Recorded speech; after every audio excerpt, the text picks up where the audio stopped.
Well, leaders of the world's major democracies in Canada today kicking off the G7 foreign ministers meeting where political leaders come together. They discuss the world, global economic, political, and security policy and issues. So this year's meeting really comes at a time of rising tensions, especially between the U.S. and its allies because of an overall shift in foreign policy since President Trump took office.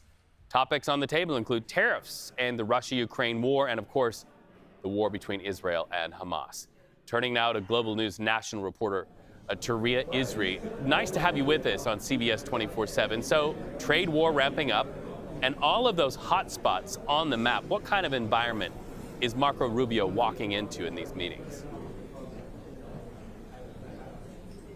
I mean, this is a very tense time in the world, but it's also a particularly tense and I would say unprecedented time for Canada-U.S. relations. So U.S. Secretary of State Marco Rubio, on his way to this summit, he said taking over Canada is not on the agenda. That being said, U.S. President Donald Trump's threats of making Canada the 51st state are looming very large here. All of the foreign ministers have been asked about that threat. Italy's foreign minister said Canada will always be Canada, while Germany's representative here was a little more muted in her response. She said that calmer heads need to prevail at the G7.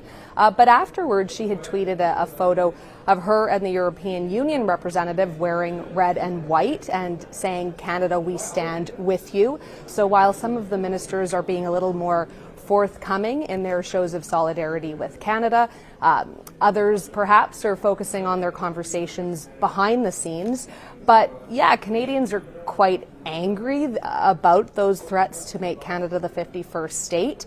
And right now, U.S. Secretary of State Marco Rubio, he hasn't actually taken questions from the media at the summit. We've tried to ask him multiple times if he thinks it's appropriate for a G7 member to threaten the sovereignty of another G7 member. Well, Canada's retaliatory tariffs went into effect today. More than, $20 billion worth of goods and services. Any chance that Rubio and Canadian leaders can smooth that part out during this meeting?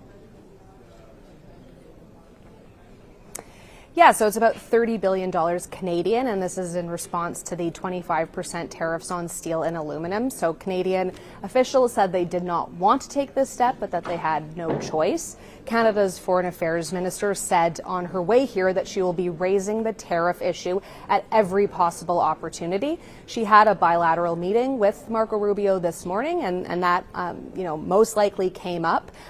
Whether there'll be any progress on that remains to be seen. Many of these decisions rest with one person, and that is U.S. President Donald Trump.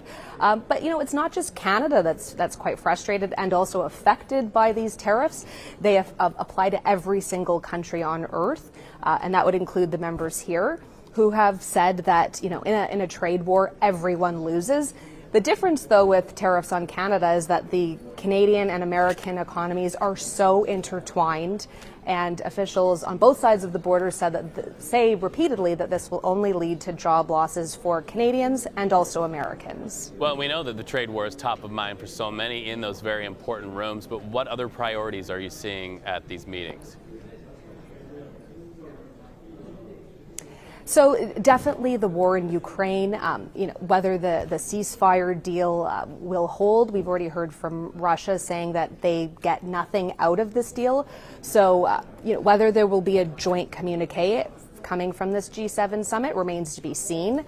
Also, the crisis in Gaza, the conflict in Haiti, there is a lot internationally to tackle, but there are big questions about whether the G7 members themselves are all on the same page, given this trade war, given the annexation threats, and also, the previous comments U.S. President Donald Trump has made about Russia and Putin. Finally, Touria, do me a favor for all journalism students watching, hold up that old-style reporter notepad for our viewers to see. I'm an old hard news reporter. Anybody who takes notes on one of those pads by hand is my people. Nice to have you with us. I hope to have you back here on CBS News 24/7. Go ahead. It's streaming. Would love to be back. I can't trust a phone. It could die. Sure, I was going to say, I can't trust my phone. It might die. I might get a text. So the old trusty notepad has never failed me. nor will it ever. You keep taking those notes and blazing a trail, Touria. Nice to have you with us.